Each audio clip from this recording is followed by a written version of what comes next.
Last time we found the disciples in an upstairs room in Jerusalem where they and other followers of Jesus regularly gathered in the days after his return to heaven. On the morning of the Jewish festival day called Pentecost, the Holy Spirit came in a special way to the world to permanently live in the body of believers and in each one individually. This fulfilled Jesus' promise to the disciples that he'd send a replacement for himself. As a sign of his coming, the Spirit gave them the ability to speak in other languages, which were recognized by people from different countries staying in Jerusalem at that time. 3,000 people were saved and added to the new church that day.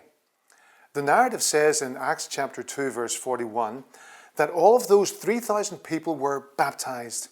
So picture the scene. For the apostles and the rest of Jesus' small band of followers there in Jerusalem, it has been an incredible day. Since Jesus left, the questions must have swirled around in their minds and no doubt constantly came up in their conversations and prayers. What did the future hold for them as a group? Would they just end up being seen as an obscure sect of Judaism that faded quickly away? Now, of course, everything has changed with the Holy Spirit's arrival. Suddenly, hundreds and hundreds of people who previously had been hostile, or at least indifferent, were joining them. They too have put their faith in Jesus as the Christ and have accepted his sacrifice on their behalf. When have things ever changed for a group of people so quickly and so dramatically? So then, why, in the middle of this tumultuous excitement and new hope, do they start baptizing people? Obviously for them it's pretty important, or they wouldn't be making the effort. What puts it so high on their priorities, and what do the new believers understand it to be all about? If it was so important to the apostles on this inaugural day of his body to which we also belong, then surely it must be important for us today to understand why. It's helpful for us to consider the background context and the things the disciples were processing. Baptism or ritual immersion, known as mikveh, has long been a part of Jewish religious custom.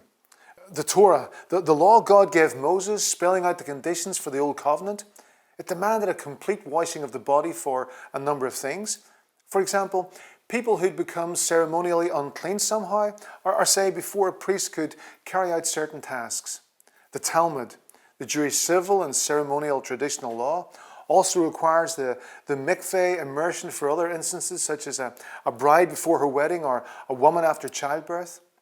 Before bringing a sacrifice, a man goes through the ritual full body cleansing. Also, a Gentile man wanting to become a Jew is required by the priests to go through ritual immersion as well as circumcision.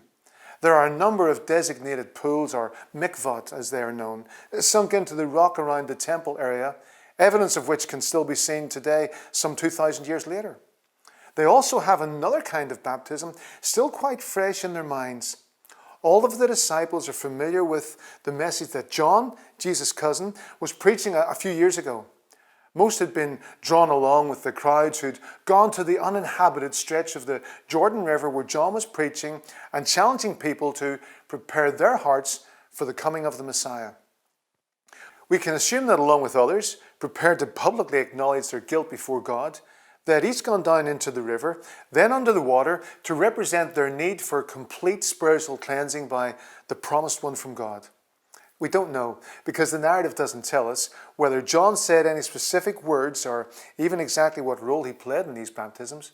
It may have been that individuals immersed themselves, as was traditional in the mikveh ritual cleansing. Certainly, he was seen to have authority in the process as the teacher of God's truth, because the text records him saying, "I baptize with water," and also that Jesus went from Galilee to the Jordan River to be baptized by John.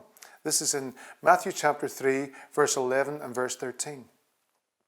So the apostles were aware of the ritual immersions related to the Old Covenant and to the baptism associated with John's preaching, but those were different. One was for a system that they knew had now been superseded by the new covenant Jesus had initiated through his blood, as he'd so memorably represented it with a cup of wine in their meal together just before his arrest. The other was to prepare people and demonstrate repentance in the time leading up to Jesus publicly declaring himself as the promised Messiah. So it's not as though there are no cultural, historic, or even narrative threads tying this new dawn of the church with the past, but everything needs to be reinterpreted now in light of how God's purposes are to play out now under this new covenant. God remains unchanged, of course, but his Son's coming to the earth, and then all he achieved here has brought about a landmark shift in everything. The apostles are no doubt just beginning to glimpse the scope of the changes and to understand some of the implications. Jesus has left them to lead his group as decisions are made about how things should be done. But this is new territory. How are things to be done now? Should they just follow the old forms, the Jewish traditions? Should they invent new ones? What, for example, should they do when someone says they have repented and put their faith in Jesus as the Christ? If only he were still here somehow to show us the way. Oh, but what a comfort to remember that God's Spirit is with them permanently now. They don't have to work things out for themselves. Jesus had said the Spirit would lead them into all truth. So they can rely on him to help them know how to function, to know how to think about things in this new era. He can guide them as they guide the ecclesia, God's called out people. And they had already experienced how this was supposed to work. First up, he'd given Peter exactly the right words for addressing the crowds that morning. The things that would convince them of their sin and their need of salvation through God's Son Jesus. And then when the people pierced to the heart, as Luke would later describe it in Acts 2:37, were calling out, asking them what they should do, the Spirit had reminded him of what Jesus said just before he went back to heaven. He said in Matthew chapter 28, verses 18 and 19, that based on the authority God had given him, he was sending them out, his disciples, to make disciples of people from all the world's ethnic groups, some of which were represented there in the crowd, and that they were to baptize them in the name of the Father, the Son, and Holy Spirit. So that's what they did to some 3,000 people. And as each one was baptized, they were making a public statement that through their faith, they were now permanently associated with Jesus of Nazareth and his group of followers. It seems likely that the apostles also explained to the believers and any other observers what would later be explained in written form in God's Word. This act of baptism doesn't itself do anything. It doesn't save anyone or change their status in God's eyes. But as a physical action, it provides us with a powerful illustration of something amazing that we know has already happened. This pool, the water you see here, represents Jesus' death and the grave. When Jesus hung on that cruel cross just a few months ago, he was representing this person before God. So now as they go down under the water, it is a picture of his death and burial that they've participated in through faith. They have died with him and their sins have been dealt with.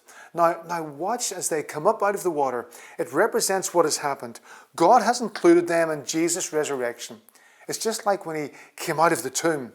God raised him again and rolled away the stone because the payment for sin was completed. Sin and death couldn't hold him. And so it is for this person. Now they have been raised to a new life with our dear Master.